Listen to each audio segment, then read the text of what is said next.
Well, hi everyone. This video is about how to reduce joint inflammation. Hi, I'm Dr. Brian McGuckin, the chiropractor downtown Frankfort, Illinois. And spring is about summer preparation. And maybe your inability to enjoy it isn't willpower, it's just inflammation's keeping you back. And I want to cover three things. I want to cover things you can do at home as far as what to eat, what not to eat, and the third thing is what we do here at the office for the inflammation that just won't let up. So I'm a chiropractor, and people come in for their treatments, and it works fantastic for most people. They get the joint relief, muscle relief that they're looking for. They can get back outside and enjoy the spring and the summer. But there is a group where that chronic inflammation is so intense that the treatment is short-lived, or it just simply doesn't work. The inflammation is that bad. And we have to find out what that is. And it comes down to being a detective. What does the body need? What is the body nutritionally lacking? What is causing the inflammation? What really deep down we have to be detective and find out, and what to eat and what to stay away from. So as far as what the body needs a lot of omega-3 oils, way more than you would expect. It's an absorption issue. The intestine has to absorb it, and we're not perfect. Our digestive health may not be in 100%.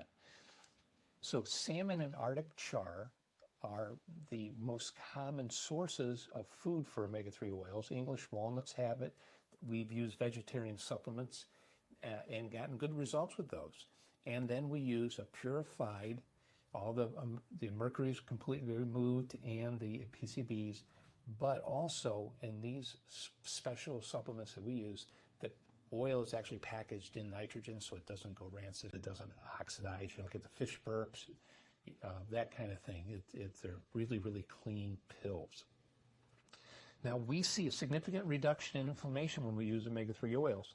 Now they're called essential oils because you cannot make them, you have to eat it, and that's why they're essential. So the omega-3 oils are going to be from the salmon, Arctic char, English walnuts predominantly.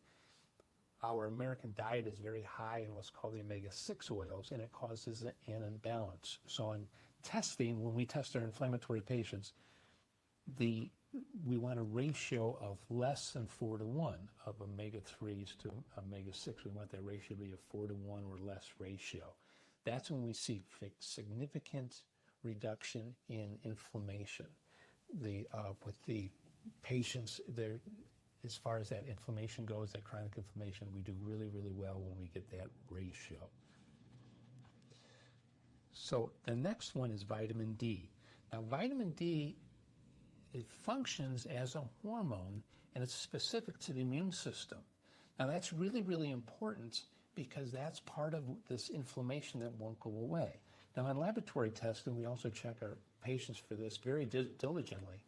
The vitamin D, the researchers want it to be between 50 and 80, and we have less health issues with people when we get them to 60 to 80.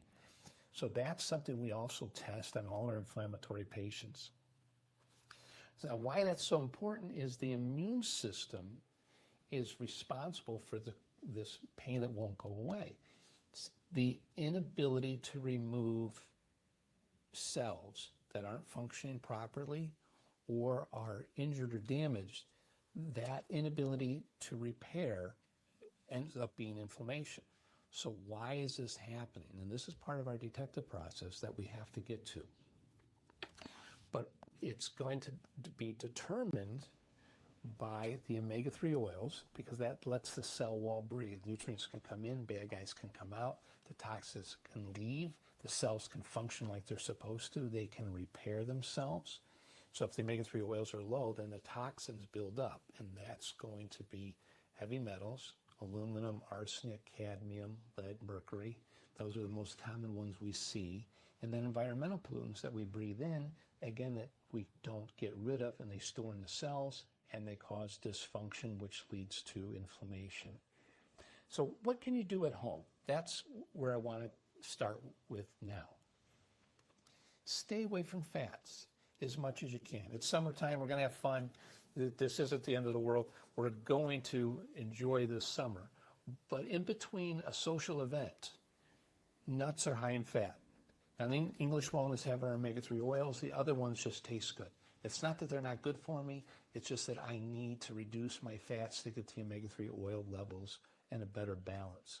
Reduce the nuts and ground meats. We just don't need the excess fats, so that's going to be lunch meats, hamburger, and sausages.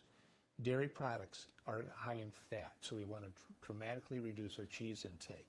And then fried foods. The less fried foods, the better. If I can just make a dent in that, that will help with the inflammation. And you can track it. A week without fried foods, see how you feel. The American diet, because of this, is high in omega-6 and low in the omega-3s. We're not, especially where we live in the Midwest, we're not eating salmon 3-4 times a week. And that's where the supplementation comes in. Now, foods to eat. So the colored fruits and vegetables are where we want to go. These foods are going to have anti-inflammatory, antioxidant compounds, anthocyanins, lutein, and zeaxanthins. We're lucky in the sense that we have fruit and vegetables that will give us the anthocyanins that we need throughout the entire summer. So rhubarb, it's lower on the anthocyanins, but it's still there, especially in the dark red stemmed versions of it. Strawberries begin in June. They're very high in everything. These are really good for you. The more organic you can get, the less sprayed, the better. If you, the typical grocery store ones, make sure you use the vegetable cleaners to get the sprays off.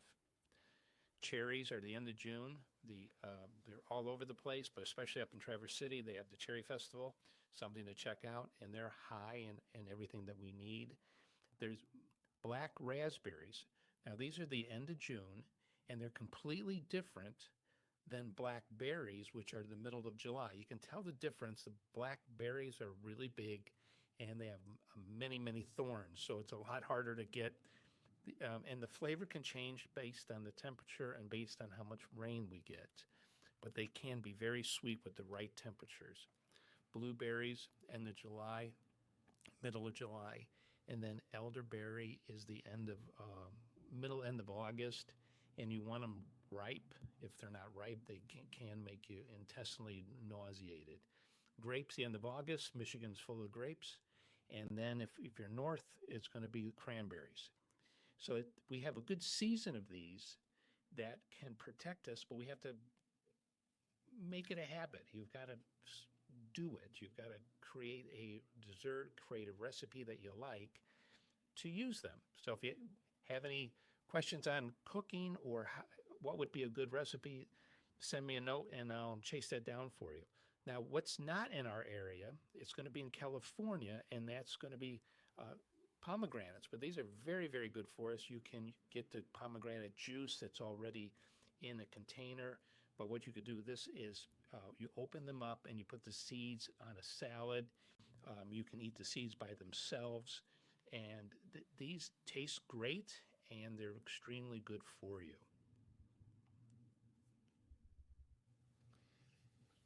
So they look good, don't they? If you want some recipes, leave a comment, and I'll create something really good for you, especially dairy-free.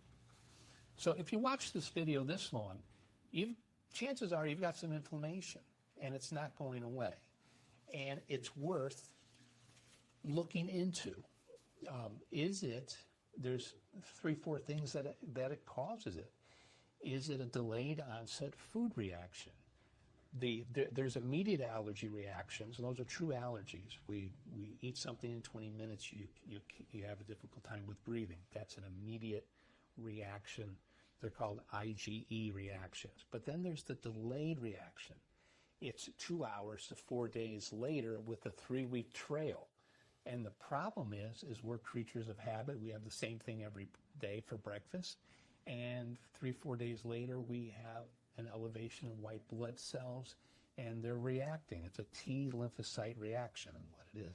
And that reaction now is causing inflammation at a low, medium grade level for up to 3 weeks later. And we're being creatures of habit. We're eating it again and again. It's not age. It's something else. So it can be a food. It can be a chemical, the environmental chemicals, when we breathe them in. If you don't have enough omega-3 oils to get them out, they start to store. The heavy metals do the same thing. Then there's molds.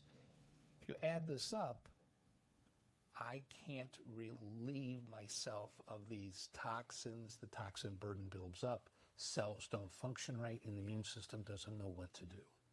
And then we're not at our best. So if I can be of help, give me a call. There's more information in the description section below. I want you to enjoy your summer. Thanks for watching.